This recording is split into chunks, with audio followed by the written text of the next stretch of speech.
Welcome back. As far as I know, the Pug is not included in the presenting lineup. I just want to clarify that. So yesterday, we got a closer look at the long-awaited Crackdown 3, now with more Terry Crews stepping up his boom. So joining me to go in-depth on this amazing destructible sandbox world are Nicole Fawcett, who you just saw in that video there. Well done, Nicole.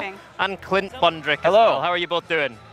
Welcome to the E3 Daily Show. Thank you. Boom. Thank you. Yeah. I appreciate Very that. excited. I like it. Yeah. Working on my book.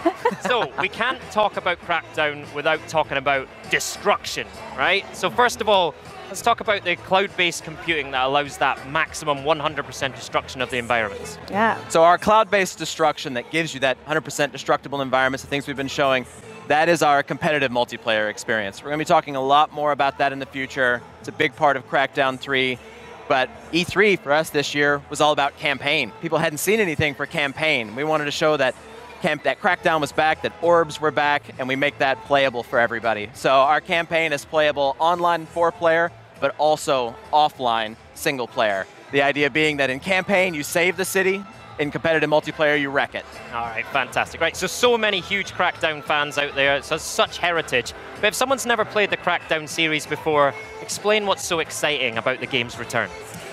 Crackdown is this bombastic, open world, kind of crazy sandbox, right? Where you combine these superhuman, superhero style abilities where you could jump over entire skyscrapers and pick up and throw fuel trucks. You combine that with insane amounts of verticality and with a completely open world that's open from the beginning where players get to dismantle a criminal empire in any way they see fit. And all of that ends up with a very unique experience. We like to say from zero to hero is the best way to describe it. Crackdown is all about being OP all the time.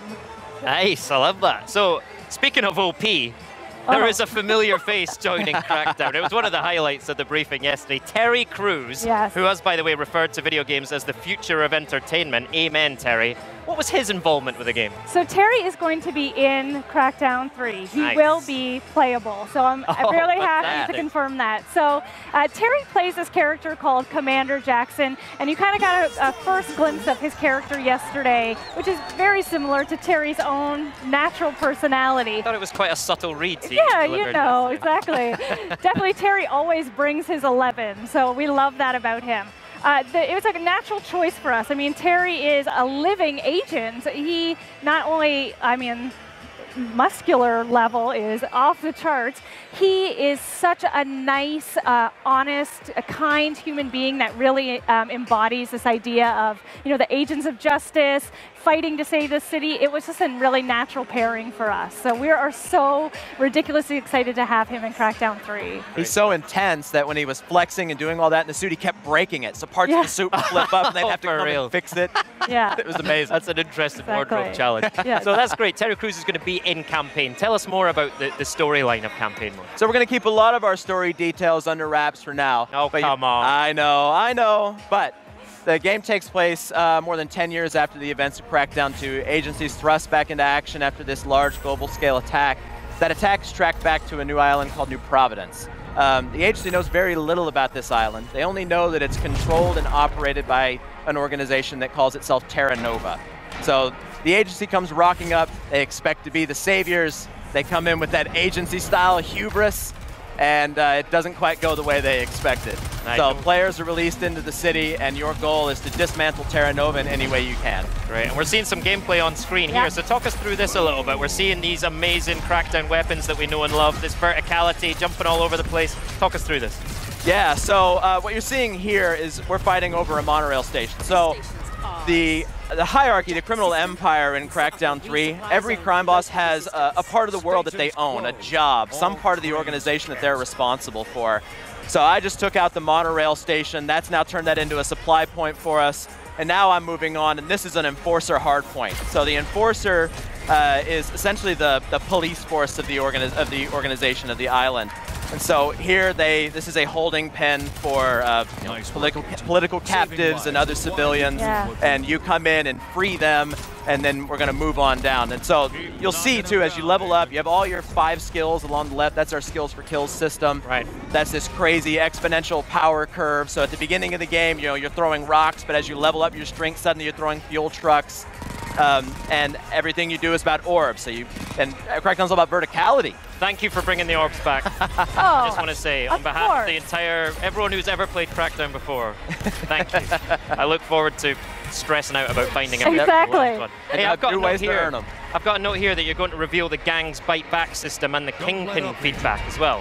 Can we talk about that? So the Gang's Bite Back system is all about how that criminal empire reacts to what the player does. Like I said, every part of that, every crime boss in the organization has a job. They have something that they own, whether it's the monorail stations or the local police force or the precinct.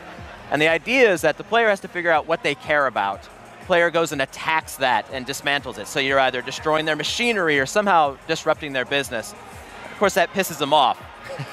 So that creates what we call retaliations. So these retaliations are dynamic. They happen anywhere in the world as you start to piss off these crime bosses. So you'll have a fight in an area that was completely different than my own because of who you had pissed off by that point you'd reached in the game.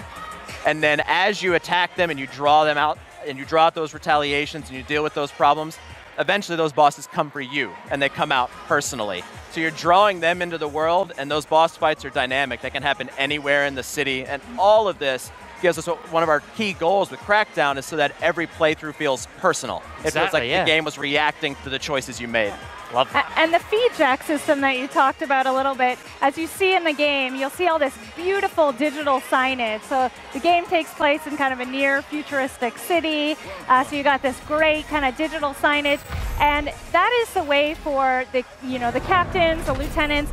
They're going to come and find you where you are, and they're going to threaten you right to your face using that signage. So essentially, they can find you no matter what point in the game you are and start to issue you those threats. And it's really kind of surprising in your gameplay. But yeah, they are mad, and they're letting you know, and they're using the city to tell you and talk to you personally. That's great. Yeah. So you're never safe in Crackdown, but of course, you've got a wide range of amazing agency weaponry to take care of those gang bosses. Tell us about some of the weapons in the game. Yeah, so let Clint talk about his favorite weapon. All right. He's got some good ones. So one of my favorites is we call the Singularity weapon, and you'll see it a bit in the video here in a minute.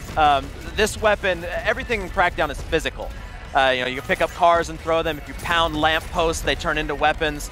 Well, the Singularity weapon pulls everything in. So you fire it, it creates a black hole, it sucks in cars and enemies and props, combines them, and then blows everything up. And because Crackdown has this crazy exponential curve, and that combined with everything being physical, that gun ends up having hilarious and amazing results. Yeah. Me, I'm more of a strength person, Graham. Clearly. Clearly, can't you tell? And I love the idea of throwing trucks, dumpsters at people. Like, that's how I'm going to play, is I'm going to basically just throw my stuff at everybody. All right, because the agent himself, or herself, is a weapon, right? That's right. Yeah, Everything is a weapon. Indeed, that's the world of Crackdown. Nicole, Clint, thank you so much. I can't wait to get down and play hands-on later, so I'll see you there for that. They'll be back tomorrow to show off some live Crackdown 3 gameplay. How about that? We will.